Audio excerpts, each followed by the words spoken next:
Today's loom knit stitch is the Sisal stitch. It's universal and neutral. It can be feminine or masculine with a soft edge and a highly textured middle resembling sisal. So we're going to have a pattern down below that you can get to on the blog, and we'll make the stitch here today. Welcome to GoodKnit Kisses. We're all about helping you stitch your love and love your stitches. For tools, you'll need your loom. I'm using a large gauge 5/8 measured loom and a super bulky weight yarn. You'll also need a loom tool and some stitch markers. For the yarn today, I'm using Premier Everyday Bulky. It's anti-pilling in color aqua. I prefer one that is a nice smooth yarn. All right, grab your supplies and we'll begin.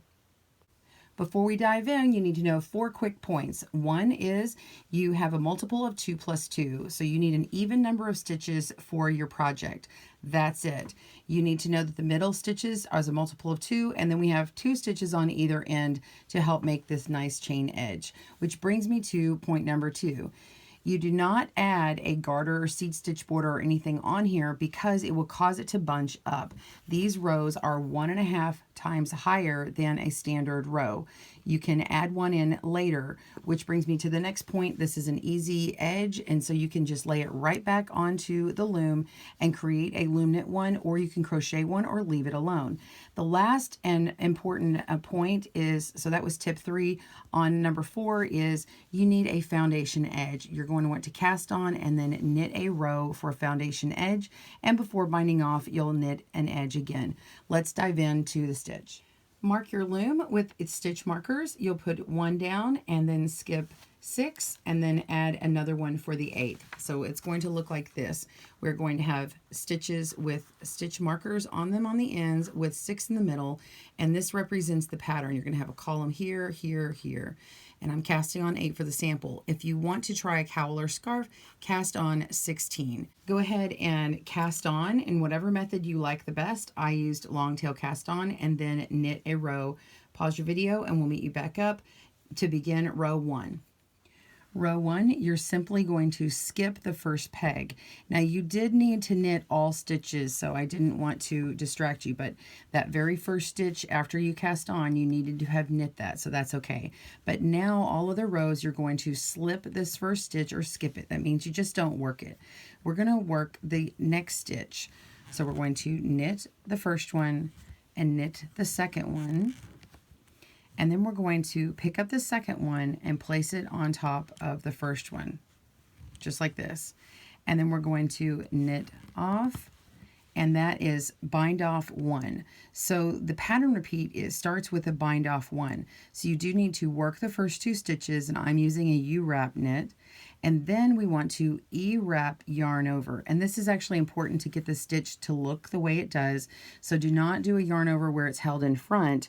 You're going to want a full wrap around, E-wrap around for that yarn over. And then you move on and repeat. And that is essentially the stitch. So slip 1 and then bind off 1, E-wrap yarn over, and then do it again.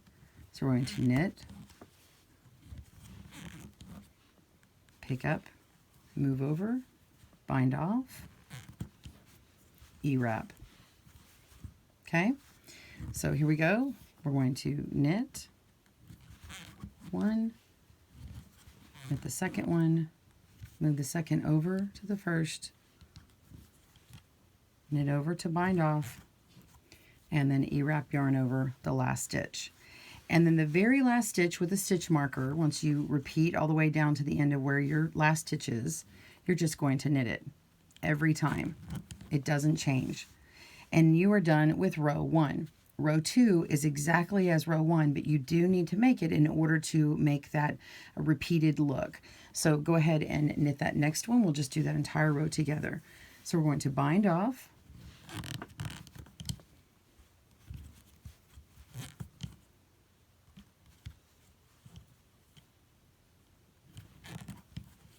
yarn over,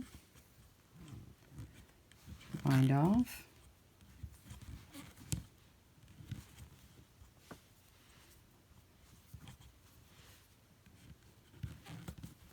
yarn over, bind off,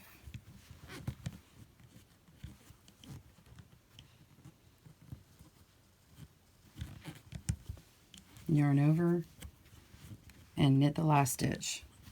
And that's it. Once you've worked your entire length, you'll finish on a row 2, so end on this side.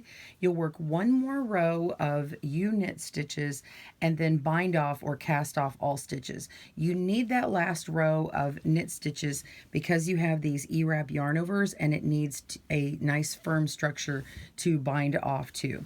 And then you can place on tassels or sew the ends together for a cowl or infinity scarf. You can also add crochet or cast this back on the stitches to add an extra edging. Thanks for joining us today, where we help you stitch your love and love your stitches. See you again soon.